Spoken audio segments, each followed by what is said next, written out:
Go. Streaming from South Africa to the world. This is the Stonks Go Moon podcast. What just happened? We break it down so you don't have to. Welcome everyone to the Stonks Go Moon podcast. The guest today, Chief Marketing Officer for Coliseum, Josh Gier. Welcome to the pod.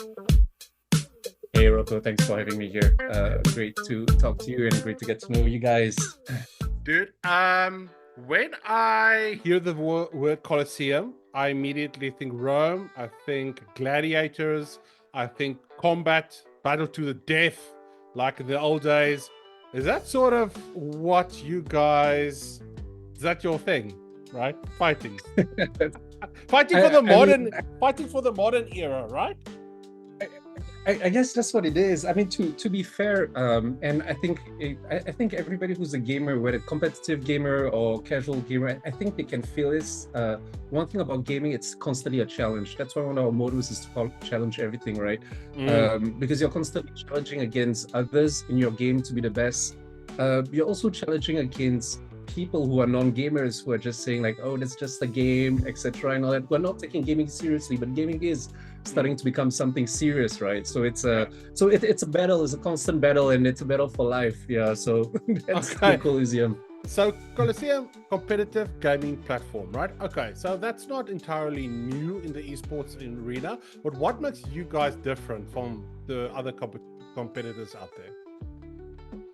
Yeah, no, that's a really good question, and really there is quite a bit out there, and the largest ones being like valued over $1 billion. So there's really heavy competition out there. I think really what makes the difference between us and others is two main things. One is our team. I think our CEO Toma, who wasn't able to join us today, but he has certain flair and knowledge in terms of understanding what people want and how to give to people what they want really quickly. One of his first endeavors was Adot 7 years ago, which was a ad SaaS. It got acquired by one of the largest French e-commerce companies. So him and his whole tech team really understand what people want and really know how to build it well and build it fast. And the tech that we have is slightly different from the rest. While we are a platform, we are not necessarily a website or an app. We actually an app that sits within comms app like Telegram, Discord. So within a single click, you can basically access to thousands of tournaments. Within a single click, you can get paid your rewards that you earn through your tournaments as well. So it's really fast paced, which is what our sort of society and technology is right now. And this is how we sort of build the app for modern times. Yeah. Telegram has really been a sort of major innovation for Web3 gaming. That's something very few people saw coming. What do you see the benefits of, like you said, being embedded into Telegram versus a static website or an app online? Yeah, no, that's a really good question. I think for me, my own personal theory is I felt that I felt the generation that we were in. So I'm sort of like one of the early millennials, late boomers, last boomers, and first millennials. What we tend to do, and this is during the Facebook era, right?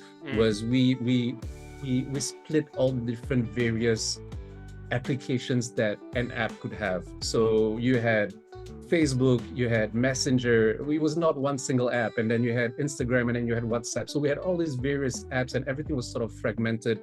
And now what's really coming really fast paced, and it's really pushed by China actually with WeChat. And I think Elon Musk really saw it early, and this is what he's trying to do with X, right? The app of everything.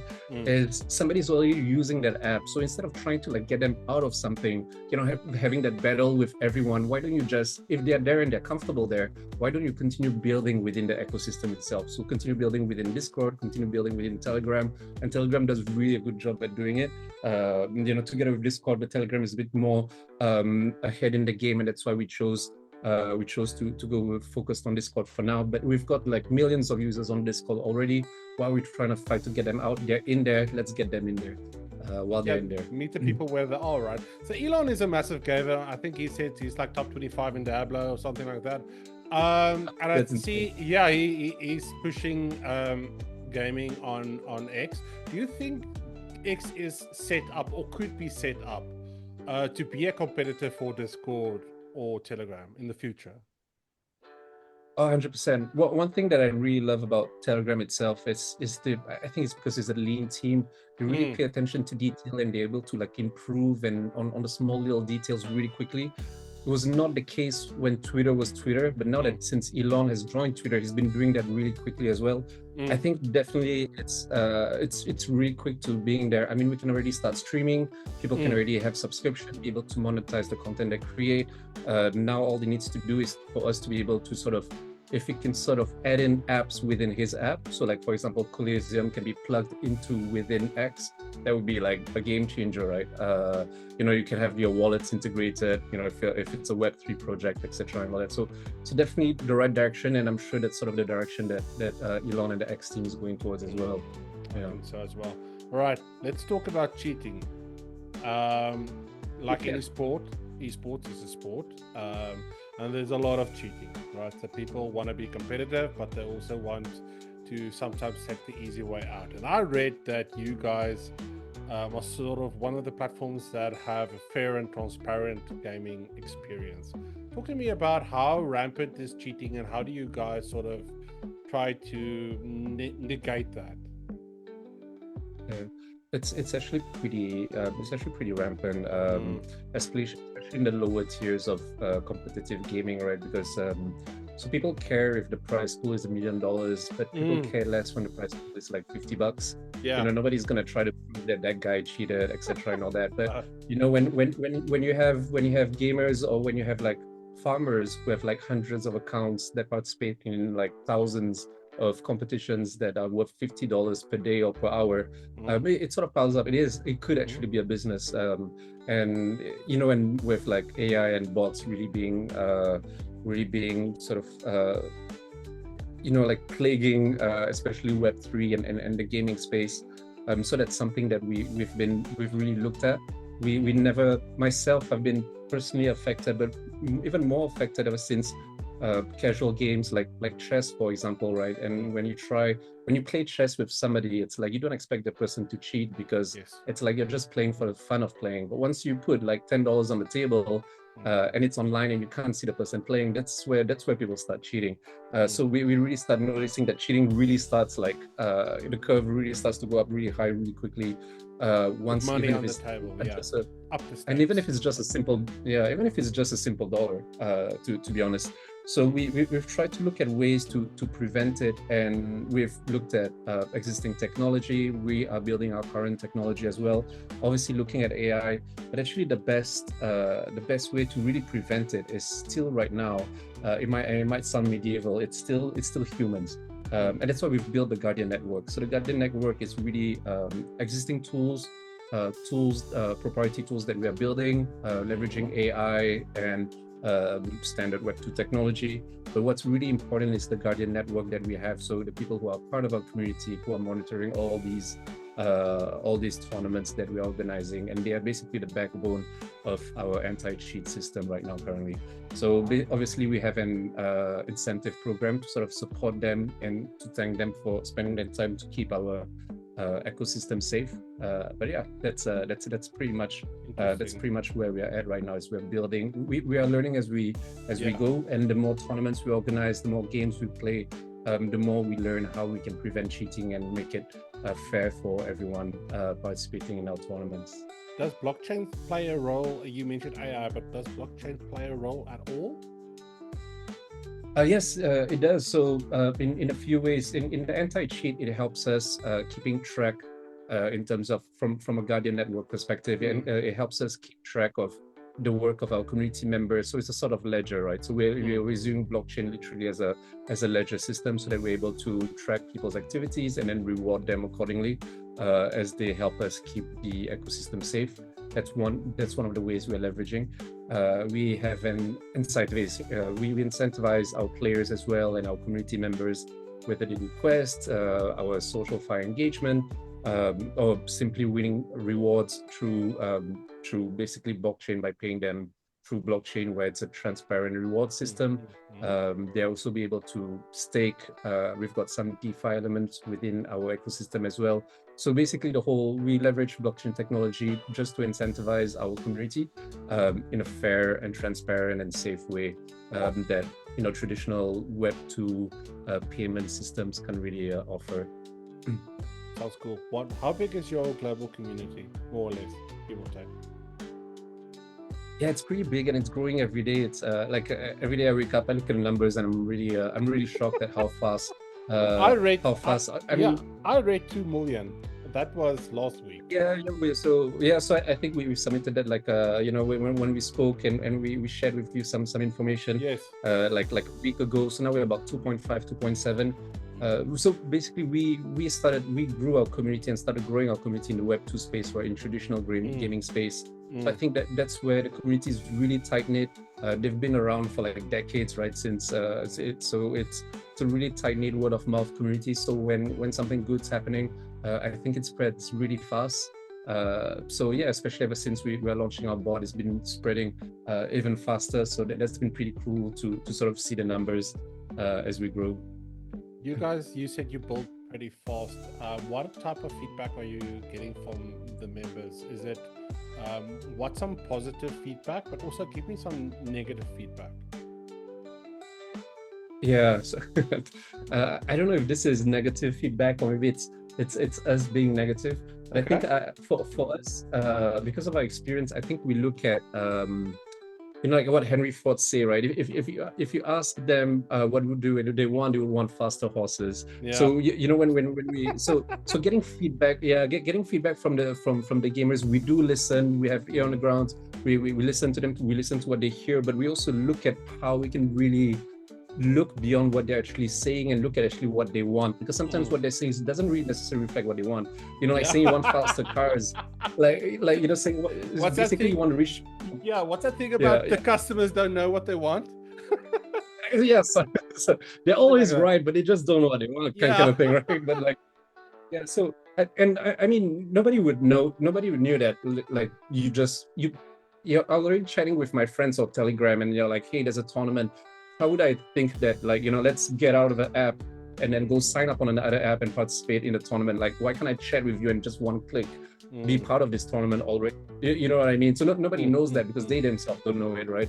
Yes. So obviously we listen to feedback when they talk about our features that could be improved, etc., and all that. But overall, for us, I think we look beyond at the feedback that they're going to, like, what is it that they want? So they want to go from point A to point B faster. That doesn't mean faster horse. That means that we need to create something like a car. That's how we try to take their feedback. But in general, I think they join tournaments faster and they get paid faster. Everybody's loving it so far. The negative points is obviously not everybody has Telegram right now, so that's that sort of learning curve. And because our community is mainly Web2 gamers, so when you hear crypto like at the start, you can tend to be a bit skeptical, but that is why we really approach. We don't talk about blockchain at all. Blockchain is the technology behind it. Just play, get rewarded. That's pretty much it. Okay. Tell me plans for next year before I let you leave. 2025. What's up for Coliseum? What do you guys want to do? What do you want to accomplish? I think for us that's 2025 is really going to be an exciting year. So for us right now, our app is in beta phase. It's fully launched our app. It's going to have like quite a lot of functions. We also have a few exciting functions like game theory, for example, which is like the poly markets in gaming. So you can make predictions within the app itself. We will also be launching our tokens. So our token will really be the backbone of our ecosystem. We're launching end of Q1 our token. So watch out for that. That's going to be really exciting. And for us, it's just going pure growth. With right now, with 2.5 million community members, have about 100,000 active users within our app. What we want to do is grow to having 2 million active users on our app. So we're going to really push our community growth and also push engagement on our app. So it's going to be pretty exciting for us. Watch this space, Josh. Thank you so much for joining me today. If the listeners want to go and connect with you and find out more about Coliseum, where can they do that?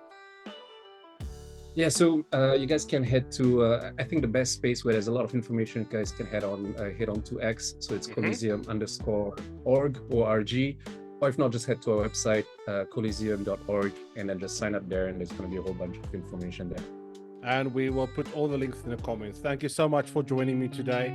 And to our listeners, peace, love, and prosperity. And we'll catch you in the next one. Cheers. Shadows rise, the beast is near. The crowd screams, feeding fear.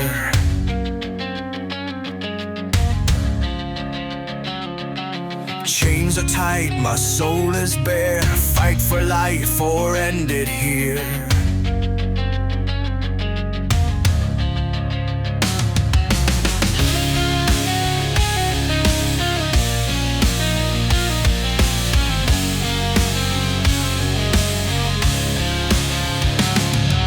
Drums pound deep, my heart aligns. No escape from the battle lines.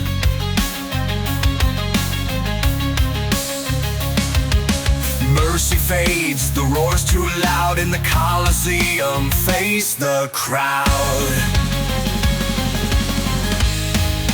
Fist to the sky, I'll break the chains. Through fire and blood, I'll bear the pain. In the Coliseum, where the strong remain, I'll fight till the end, embrace the flame.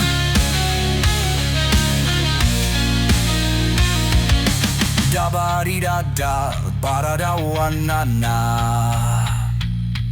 Feel it burn the beast within. Scuba da ba chaka ka sha na na. Through the chaos I will win. Fist to the sky, I'll break the chains. Through fire and blood, I'll bear the pain. In the Coliseum, where the strong remain, I'll fight till the end, embrace the flame. Dum-da-da, shakata, victory is mine.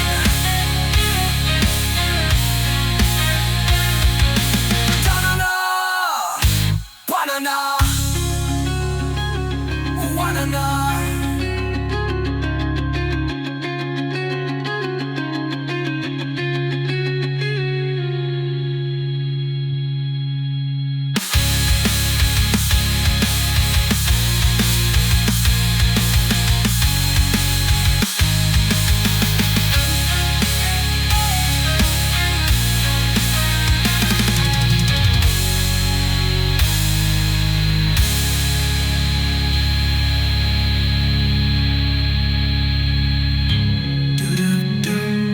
Da-da-da, shakata, victory is mine. Da-na-na, ba-da-da, wa-na-na.